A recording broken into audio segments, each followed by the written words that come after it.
Hi friends, welcome to our channel. May 23rd Buddha Jayanti. About బుద్ధుడు గురించి తెలుసుకుందాం.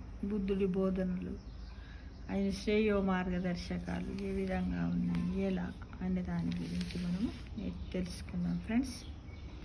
ఒకప్పుడు మన భారతదేశంలో అంతర్భాగంగా ఉన్న నేపాల్లో దాదాపు 2600 ఏళ్ల క్రితం గౌతమ బుద్ధుడు జన్మించాడట. వైరాగ్య భావంతో గృహ పరిత్యాగం చేసి జ్ఞానోదయం పొంది సత్యాన్ని తొలుత తాను గ్రహించి తర్వాత ఇతరులకు బోధించాడు. నిజానికి గౌతమ బుద్ధుడు ఎప్పుడు జన్మించాడనే విషయం ఖచ్చితంగా ఎవ్వరికీ తెలియదు. ఆయన క్రీస్తు పూర్వం 6వ శతాబ్దంలో జన్మించాడని నేడు మనం నమ్ముతున్నాం. బుద్ధుడి జన్మదినాన్ని వైశాఖ పౌర్ణమి రోజున జరుపుకుంటున్నాం. అయితే ఈనాడు మనము సిద్ధార్థ గౌతముని బుద్ధుడు అంటున్నాం. నిజానికి ఇది ఆయన అసలు పేరు కానే కాదు ఫ్రెండ్స్. బుద్ధుడు అంటే జ్ఞానోదయం పొందినవాడు, సత్యాన్ని గ్రహించినవాడని అర్థం.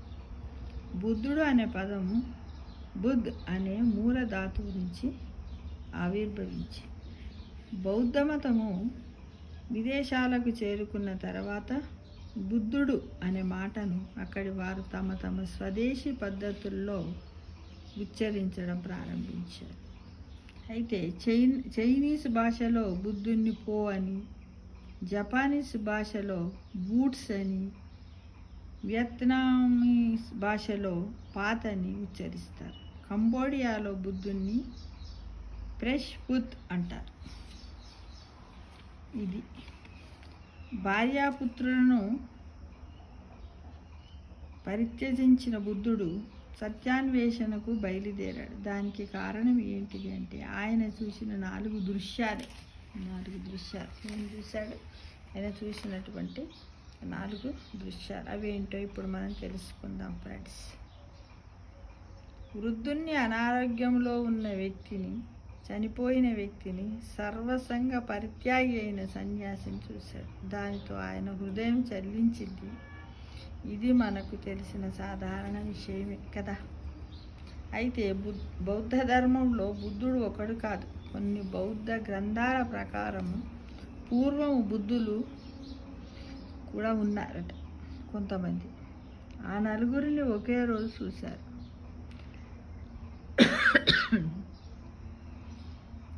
విపస్వి బుద్ధుడు ఈ శకునాలను చాలా కాలం పరిశీలించి చూశాడు.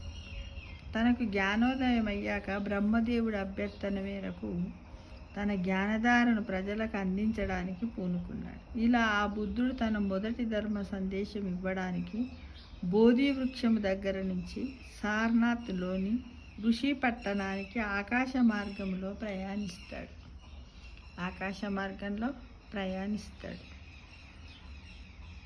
కానీ ఉపక అనే సన్యాసిని మార్గమధ్యములో కలవాలని గౌతమ బుద్ధుడు అనుకున్నాడు. కాబట్టి కాలినడకన వెళ్ళాడు.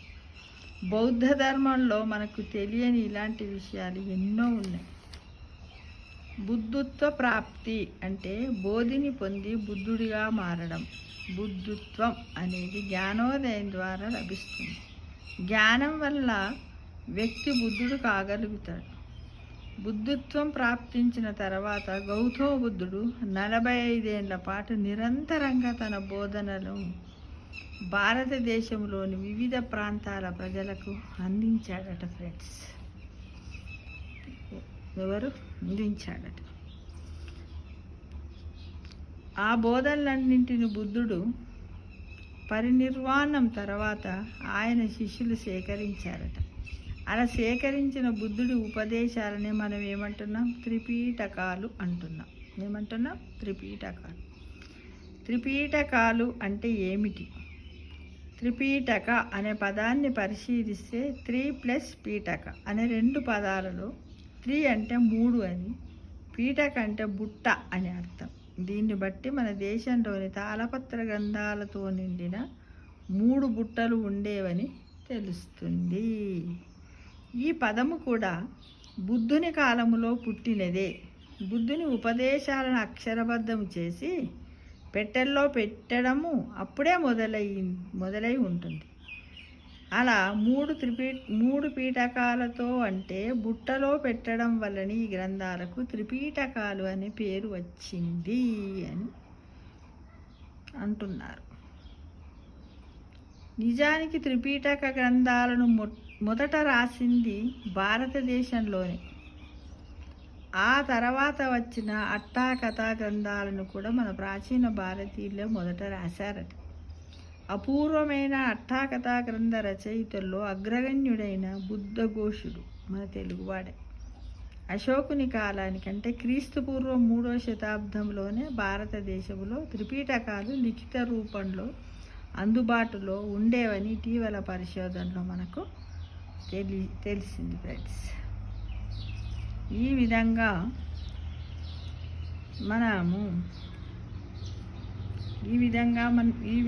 ఎక్కడ అంటే రాజస్థాన్లోని జైపూర్ సమీపంలో బైరాత్ అనే ప్రాంతానికి 12 మైళ్ళ దూరంలో ఉన్న బాబ్రూ అనే ప్రదేశంలో ఈ శాసనం దొరికిందంట. కాబట్టి దీన్ని బైరత్ లేదా బాబ్రూ శాసనం అంటారు. ప్రస్తుతం ఈ శాసనం కలకత్తాలోని బెంగాల్ ఆసియాటిక్ సొసైటీ మ్యూజియంలో ఉంది. అందుకని దీన్ని బైరత్ కలకత్తా శాసనం అని కూడా పిలుస్తారట ఫ్రెండ్స్. ఈ శాసనం మీద చెక్కిన సూత్రాల పేర్లను అధ్యయనం చేస్తే పాలీ భాషలో త్రిపీఠక సూత్రాలు లిపిబద్ధీకరణ భారతదేశంలోనే జరిగిందనే వాస్తవం స్పష్టమవుతుందంట.